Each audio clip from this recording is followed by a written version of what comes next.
ട്രാവലിൻ്റെ പുതിയ വീഡിയോയിലേക്ക് നമ്മുടെ കന്യാകുമാരി ട്രിപ്പിൻ്റെ രണ്ടാം വീഡിയോയിലേക്ക് എല്ലാവർക്കും സ്വാഗതം. വിവേകാനന്ദ പാർക്കിലോട്ട് എന്തായാലും ഇന്ന് പോകണം രാവിലെ തന്നെ. അതുകൊണ്ട് നേരത്തെ വന്ന് ക്യൂ നിൽക്കാമെന്ന് വിചാരിച്ച് നമ്മൾ നേരത്തെ ഇറങ്ങിയതാണ്. ഇന്നലെ 1 മണിക്കൂറോളം ക്യൂ നിന്നെങ്കിലും അവിടെ പോകാൻ സാധിച്ചിട്ടുണ്ടായിരുന്നില്ല. അതുപോലെ സൺറൈസും നമുക്ക് കാണണം. നേരത്തെ എത്തിയതുകൊണ്ട് 75 രൂപയുടെ ക്യൂ തന്നെ, അധികം ആളുകളുണ്ടായിരുന്നില്ല. ഒരു 10-40 പേരെ മുന്നിലുണ്ടായിരുന്നുള്ളൂ. അപ്പോൾ നമ്മൾ 75 രൂപയുടെ ക്യൂവിൽ തന്നെ നിന്നു. സൂര്യൻ ഉദിക്കാൻ ഇനിയും ഒരുപാട് സമയമുണ്ട്. ഇപ്പോൾ ഏകദേശം ഒരു 6 മണി സമയമായിട്ടുള്ളൂ. ഏകദേശം 6:40 സമയത്താണ് സൺറൈസ്. അപ്പോൾ നമ്മൾ ഒരാൾ ക്യൂവിൽ നിന്ന് ഞാൻ വന്ന് ഈ ഒരു ഭാഗത്തൊക്കെ വന്ന് കുറച്ച് വീഡിയോസൊക്കെ എടുത്തു. വിവേകാനന്ദ റോക്കും തൊട്ടടുത്തുള്ള തിരുവള്ളുവിൻ്റെ പ്രതിമയെല്ലാം ലൈറ്റൊക്കെ ഇട്ട് വളരെ മനോഹരമാക്കി വെച്ചിട്ടുണ്ട്. ഇടയ്ക്കുള്ള ഗ്ലാസ് ബ്രിഡ്ജിലും നിറയെ ലൈറ്റൊക്കെ വെച്ച് മനോഹരമാക്കി വെച്ചിട്ടുണ്ട്. അങ്ങനെ ഏകദേശം സൺറൈസിനുള്ള സമയമായി. ഒരുപാട് പേര് സൺറൈസ് കാണാൻ വേണ്ടി നിൽക്കുന്നുണ്ട് താഴെ. നമ്മളും ഒരു സ്ഥലത്ത് നിന്ന് അത് കാണുന്നതിന് വേണ്ടി നല്ലൊരു സ്ഥലം കണ്ടുപിടിച്ച് അവിടെ നിൽപ്പുറപ്പിച്ചു.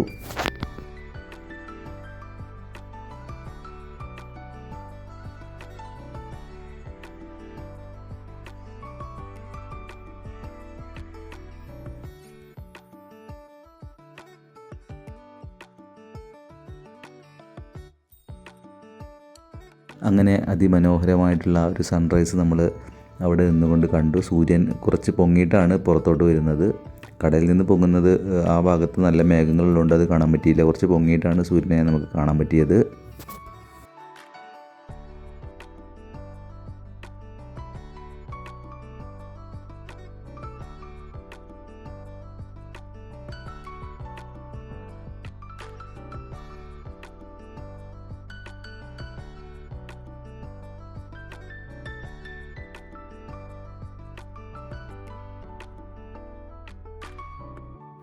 അങ്ങനെ സൺറൈസ് കണ്ട് നമ്മൾ ടിക്കറ്റിന് വീണ്ടും പോയി ക്യൂ നിന്ന് ഏകദേശം ഒരു 8 മണിയോട് കൂടി അവിടെ ഓപ്പണായി. നമുക്ക് ടിക്കറ്റ് കിട്ടി. നമ്മൾ അകത്ത് കയറി. 2 പേർക്കുള്ള ടിക്കറ്റ് എടുക്കേണ്ടി വന്നുള്ളൂ. വിച്ചൂസിന് ടിക്കറ്റ് വേണ്ടെന്ന് പറഞ്ഞു. അങ്ങനെ 150 രൂപയുടെ ടിക്കറ്റും എടുത്ത് നമ്മൾ ബോട്ടിങ്ങിന് വേണ്ടിയുള്ള ക്യൂവിൽ നിൽക്കുവാണ്. ബോട്ടുകൾ വരുന്നതിനനുസരിച്ച് ഓരോ സെറ്റായിട്ടാണ് ആൾക്കാരെ പുറത്തോട്ട് കടത്തി വിടുന്നത്. അപ്പോൾ നമ്മുടെ ഊഴം വന്നപ്പോൾ നമ്മളും പുറത്തിറങ്ങി ലൈഫ് ജാക്കറ്റൊക്കെ ഇട്ട് ബോട്ടിനകത്ത് കയറി. വലിയ ബോട്ടാണ്, ഒരുപാട് പേർക്ക് ഒരു സമയം പോകാൻ സാധിക്കും.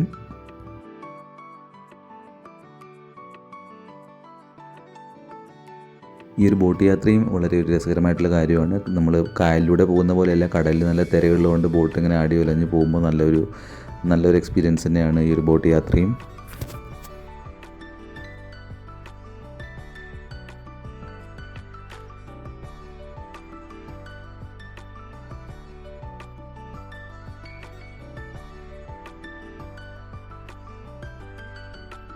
ബോട്ടിംഗ് ചെന്ന് അവസാനിക്കുന്നത് വിവേകാനന്ദപ്പാറയിലാണ്. ഫസ്റ്റ് നമ്മൾ വിവേകാനന്ദപ്പാറ ചെന്ന് അവിടുത്തെ കാഴ്ചകളൊക്കെ കണ്ട് ഗ്ലാസ് ബ്രിഡ്ജ് വഴി തൊട്ടടുത്തുള്ള തിരുവള്ളൂരിൻ്റെ പ്രതിമേൻ്റെ അവിടെ പോയി അവിടെ നിന്ന് തിരിച്ച് വീണ്ടും ഗ്ലാസ് ബ്രിഡ്ജ് വഴി തിരിച്ചു വന്ന് ഇവിടെ നിന്ന് തന്നെയാണ് തിരിച്ചു പോകുന്നതും ഈ വിവേകാനന്ദപ്പാറയിൽ നിന്ന് തന്നെയാണ്.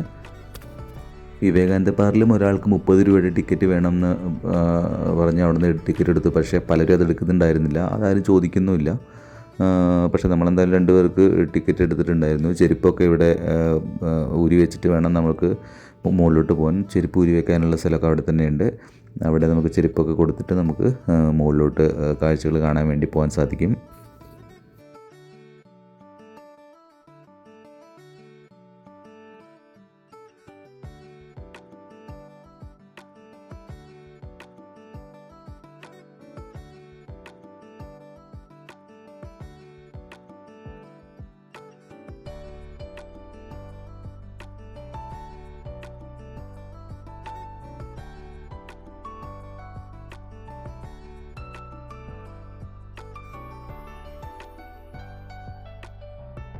അങ്ങനെ ഇവിടുത്തെ കാഴ്ചകളൊക്കെ കണ്ട് നമ്മളിനി അടുത്തത് തിരുവള്ളൂരിൻ്റെ പ്രതിമയുടെ അടുത്തോട്ട് പോവുകയാണ്. അപ്പോൾ അങ്ങോട്ട് ഈ ഗ്ലാസ് ബ്രിഡ്ജിലൂടെ വേണം പോകാൻ. ഇവിടെ ഗ്ലാസ് ബ്രിഡ്ജ് വന്നിട്ട് ഏകദേശം ഒരു 1-2 മാസത്തോളേ ആയിട്ടുള്ളൂ.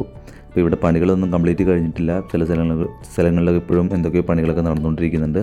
എന്തായാലും ഗ്ലാസ് ബ്രിഡ്ജിലോട്ട് ആളുകൾ കയറി പോകുന്നുണ്ട്. അതുപോലെ അവിടെ നിന്ന് തിരിച്ചിങ്ങോട്ട് വരുന്നുണ്ട്. അപ്പോൾ നമ്മൾ മെല്ലെ ഗ്ലാസ് ബ്രിഡ്ജിലോട്ട് നടന്നു. ഇന്ത്യയിലെ തന്നെ ആദ്യത്തെ കടലിന് മുകളിലൂടെയുള്ള ഗ്ലാസ് ബ്രിഡ്ജാണിത്. അങ്ങനെ ഗ്ലാസ് ബ്രിഡ്ജിന് മുകളിലോട്ട് കയറിയപ്പോൾ അത്യാവശ്യം താഴ്ചയുണ്ട്.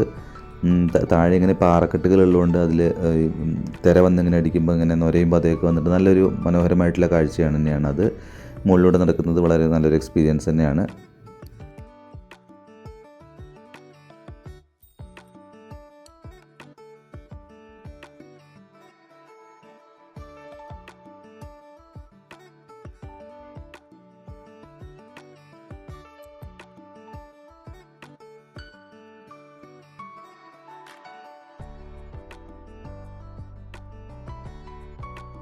അങ്ങനെ ഗ്ലാസ് ബ്രിഡ്ജ് കഴിഞ്ഞ് തിരുവള്ളൂരിൻ്റെ പ്രതിമയുടെ അടുത്തെത്തി. ഇനി അതിൻ്റെ മുകളിലോട്ട് വരെ കയറാനുള്ള പടികളൊക്കെ ഇതിനകത്തൂടെ ഉണ്ട്. നമുക്കതിന് മുകളിൽ കയറി കാഴ്ചകളൊക്കെ ആസ്വദിക്കാൻ സാധിക്കും.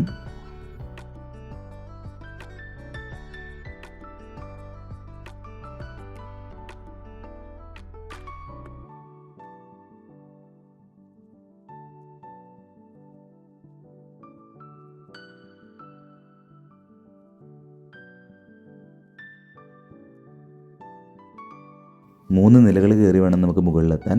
മുകളിലെത്തി കഴിഞ്ഞാൽ വളരെ മനോഹരമായിട്ടുള്ള കാഴ്ചകളാണ് നമുക്ക് കാണാൻ സാധിക്കുന്നത്.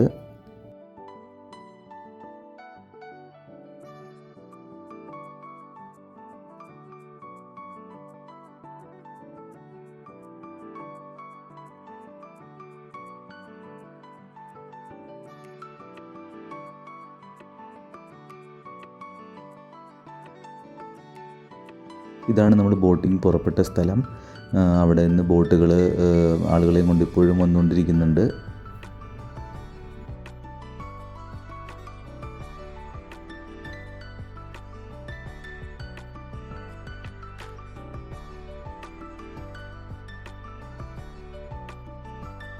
അങ്ങനെ നമ്മൾ തിരിച്ചു പോകാനുള്ള തയ്യാറെടുപ്പിലാണ്. ബോട്ട് വരുന്നത് വിവേകാനന്ദ പാറയിലോട്ട് തന്നെയാണ്. അപ്പോൾ അങ്ങോട്ടുള്ള തിരിച്ച് ബോട്ട് കയറുന്നതിന് വേണ്ടിയിട്ടുള്ള സ്ഥലത്തോട്ട് നടക്കുകയാണിപ്പോൾ. തിരിച്ചു പോകുന്ന ബോട്ടിൽ വലിയ തിരക്കൊന്നും ഉണ്ടായിരുന്നില്ല.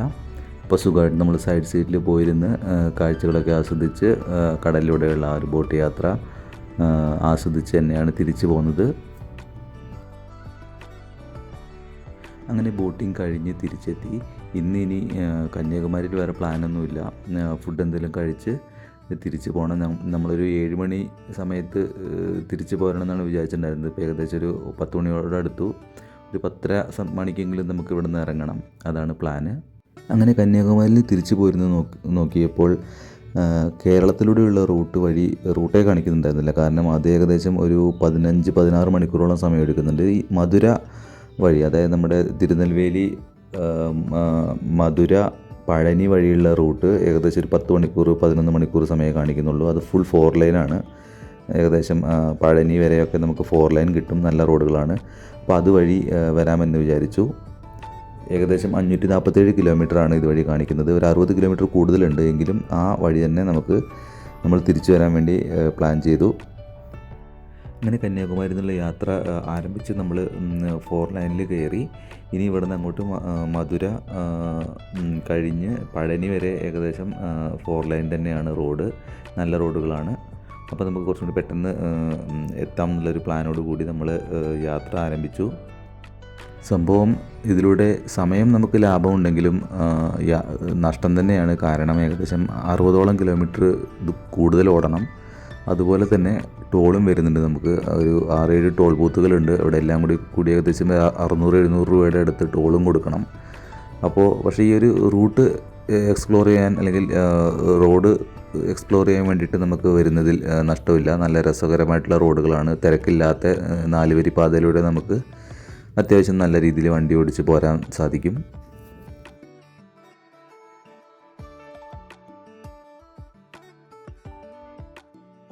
അങ്ങനെ തിരുനെൽവേലി കഴിഞ്ഞു. മധുരയിലോട്ട് ഇനിയും ഒരു 132 കിലോമീറ്റർ കൂടിയുണ്ട്.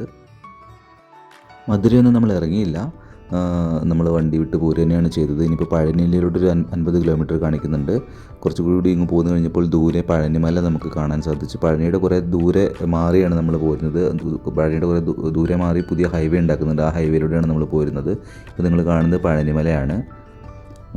അങ്ങനെ ഏകദേശം ഒരു 4:30-5 മണിയോട് കൂടി നമുക്ക് പൊള്ളാച്ചി കഴിഞ്ഞ് നമ്മുടെ ബോർഡറിൽ എത്താൻ സാധിച്ചു.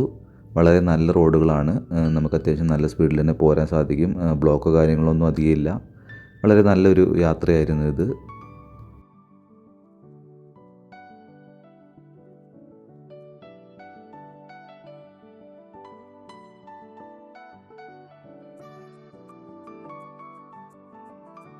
പോരുന്ന വഴിക്ക് നമ്മൾ പഴനിയിലൊക്കെ പോകുമ്പോൾ തൊട്ടടുത്ത് തന്നെ കാണുന്ന ഒരു വിൻഡ് മില്ലുണ്ട്. ഒരുപാട് വിൻഡ് മില്ലുണ്ടെങ്കിലും ഇത് റോഡിനോട് ഇത്ര അടുത്തൊരു വിൻഡ് മില്ല് ഇവിടെ മാത്രമേ ഉള്ളൂ എന്നാണ് എനിക്ക് തോന്നുന്നത്. അപ്പോൾ അവിടെ ഒന്ന് ഇറങ്ങി ജസ്റ്റ് ആ വിൻഡ് മില്ലൊന്ന് കാണാമെന്ന് വിചാരിച്ച് വന്നു. അങ്ങനെ വന്നപ്പോൾ അതിന് തൊട്ടടുത്ത് തന്നെ അതിൽ നിന്നും അഴിച്ചു മാറ്റിയ അതിൻ്റെ ഒരു ലീഫ്, അതായത് ഫാനിൻ്റെ ലീഫ് പോലെയുള്ള എന്താണ് പറയുന്നത് എനിക്ക് കൃത്യമായിട്ട് അറിയില്ല, അത് അവിടെ അഴിച്ചു വെച്ചിട്ടുണ്ടായിരുന്നു. അപ്പോൾ അതിൻ്റെ ഒരു വലിപ്പം നമുക്ക് അതിനടുത്ത് നിന്ന് മനസ്സിലാക്കാൻ സാധിച്ചു. ബിച്ചുവിനും ഇടയ്ക്ക് ചോദിക്കാറുണ്ടായിരുന്നു അവന് എന്തുമാത്രം വലിപ്പം ഉണ്ടാവും എന്നുള്ള കാര്യം അവനും അറിയില്ലായിരുന്നു. അപ്പോൾ അതിൻ്റെ ഒരു വലിപ്പം നമുക്ക് മനസ്സിലാക്കാൻ സാധിച്ചു. ഭയങ്കര ഹ്യൂജാണത്, അതിൻ്റെ സൈസ് എന്ന് പറയുന്നത്. അതിൻ്റെ ഒരൊറ്റ ലീഫാണത്. അതായത് മുകളിൽ തിരിയുന്ന 3 പങ്കകളിൽ ഒരു പങ്കയാണ് ഈ കിടക്കുന്നത്. വളരെയധികം വലിയ ഒരു ഭീമാകാരനായിട്ടുള്ള സാധനമാണിത്. അങ്ങനെ വൈകിട്ട് 6 മണിയോട് കൂടി നമ്മൾ പാലക്കാട് കേരളത്തിലോട്ട് വീണ്ടും കടന്നു. 3 ദിവസത്തെ ഈ ഒരു ട്രിപ്പ് വളരെ മനോഹരമായിരുന്നു. അപ്പോൾ എല്ലാവർക്കും ഈ ട്രിപ്പ് ഇഷ്ടപ്പെട്ടു എന്ന് വിചാരിക്കുന്നു. അടുത്തൊരു ട്രിപ്പിൻ്റെ വിശേഷങ്ങളായിട്ട് വീണ്ടും വരാം.